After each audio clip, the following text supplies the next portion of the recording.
Fellas, AC here. Welcome to another review. Today I'm reviewing a fragrance which is really hard to pin. It is Christian Dior Vetiver. This is part of the Dior Privé line or whatever it's called nowadays. So this is basically one of those fragrances that is a shapeshifter. Every time I wear it, it smells different.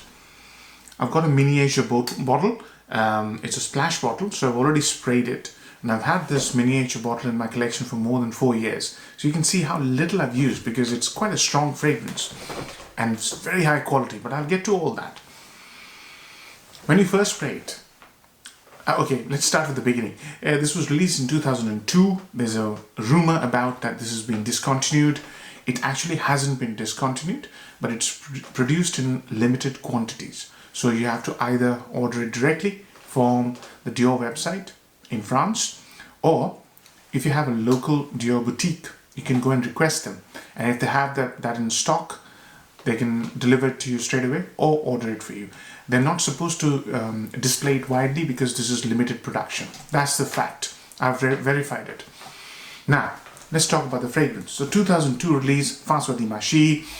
It's a standard Dior Privé fragrance, that is very high quality materials, not too much of complexity, but give the full spectrum of an ingredient. Mostly the earlier Dior Privés did that, and this is one of those very early ones. I think this is one of the first, along with Bois d'Argent. I could be wrong. So when you first spray it, you get many things. If you look at the notes breakdown, there are only 2 notes mentioned: vetiver and coffee. I have great difficulty in agreeing with that, because every time I spray this or pour it on my skin, I get different notes. But one thing is for sure, the vetiver note is absolutely stunning. If you like vetiver soliflores, vetiver dominant fragrances, do try this fragrance because it's quite special. When you first spray it, it's just dazzling. The fragrance starts with an absolute bang. And the analogy I can give you, which is the image in my head, is Irish tap dancing. That's how exciting this is. This is pretty dazzling. It's a very, very interesting fragrance. The vetiver note is combined with a very boozy coffee note. It's almost like a coffee liqueur, and it has tremendous amount of warmth. Yeah?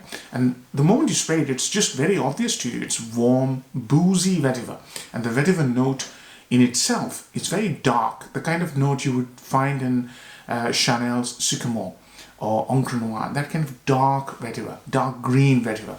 And the mood of the vetiver lightens as time goes. But the notes I have received from time to time, okay? First one, labdanum, Styrax labdanum.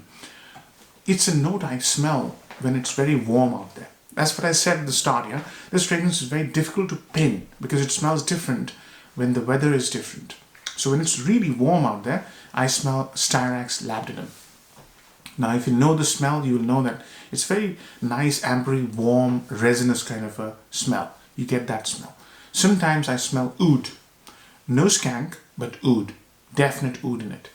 Sometimes, very, very rarely, have I come across a note which smells like black pepper mixed with oud. So those are the 3 things, and some other nuances as well. Sometimes I smell leather as well. So it's a very changeable, it's a shapeshifter, as I said. So those are the things I get, coupled with that cherry liquor and the boozy coupled with the coffee liquor. That booziness goes away in about 15-20 minutes, and then you have the brightness of, sort of dark brightness of coffee mixed with dark, bright, woody vetiver. That's what I get for the entire journey. The vetiver is of the highest quality, and it's not as dark as it was when it started. So starts to smell more like bourbon vetiver. Very smooth, extremely elegant. The vetiver takes center stage after about half an hour. Yeah, but from time to time you get this dark coffee note coming in and fading out. It's just a dazzler, really. The coffee is the real thing here. And it's just those 2 notes just tap dancing on your wrist or wherever you apply, and it just enthuses you. It's one of the most amazing, interesting vetiver fragrances that I've smelled. I really enjoy this.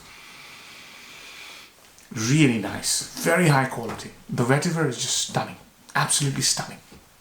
So, pros and cons. Number one pro, this fragrance has to be one of the top draw vetiver scents. Creative, in terms of creativity, and how it smells. It smells really nice. And it's not very similar to Guerlain vetiver or, as I said, Chanel Sycamore. It's not very similar. The note of vetiver initially reminded me of Chanel Sycamore. It's very unique. The way they've created it, it's unique. It's a dazzler, as I said, very high quality. Those are the upsides, if you like. Yeah? If you're a vetiver lover, you should try this. Now, the other one should be the compliment factor. It's so exclusive. The fragrance smells super exclusive, I tell you. And I don't know why this is limited production, because they should be marketing this as a, centerpiece Dior Privé fragrance. It's so wonderful. It's so beautifully done. Really smells really posh. Yeah, you're right in the center of it. It's just amazing. So those are the upsides. Downsides, obviously limited availability, as I said, so it could be a little bit of a pain to get hold of this. And obviously for testing, you're struggling.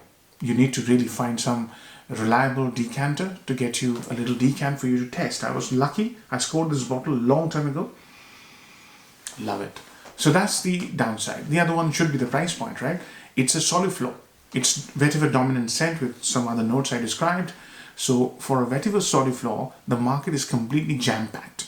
The leader is obviously Guerlain. If you want to smell vetiver, if you want to know what vetiver smells like and enjoy it, you've got Guerlain vetiver, which you pay, 100 ml for 35 pounds max. So from that standpoint, it's going to be very difficult to justify the price point of a Dior Privé. But I'm telling you, this is several notches above Guerlain vetiver in terms of how interesting it is. But still, the value for money is pretty low in this one. You have to be a super fan of vetiver to enjoy this or buy this. Performance, again, mediocre performance, because I get longevity is about 6 to 7 hours, maybe even 8. But the projection and the sillage are very low. So the moment you spray this, right, it becomes a skin scent within half an hour. But that skin scent is very, very gorgeous. It's really gorgeous. And the sillage is medium, right? So in terms of performance, you could call this a light performer, but longevity is decent, 6 to 7 hours. Although I'm just using a splash bottle. If you're going to spray, and these Dior Privé bottles are huge, if you go 4 or 5, I'm pretty sure it's going to come off pretty well, yeah, in terms of projection and sillage. But I have no means to test that. Occasions. This smells better in between weather. So summer evenings, autumn, spring, maybe not winter, because vetiver doesn't smell amazing in winter unless it is a smoky, dark vetiver. So this is basically in between weather.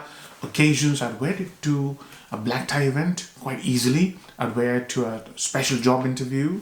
I'll wear it to a first date. I'll wear it to an office if I can afford to wear it. It's easily a signature scent kind of a fragrance. It's so reserved and so well made and such high quality. I could easily wear it to office if I can afford to wear it. Age groups. Vetiver scents are always slightly mature, unless you're talking about Bal d'Afrique. That's very youthful vetiver. But this one is slightly mature, so 35 plus. Yeah, and it also has a feeling of seriousness or dark seriousness, if you like. Slightly reserved is the scent, is what I'm trying to say. I've covered all aspects. Marks out of 10, 7 out of 10. But a very good 7 out of 10. This is one of the nicest vetiver fragrances in terms of a soliflor that I've smelt. 7 out of 10. Hope you like the review, fellas. Take care. Bye-bye.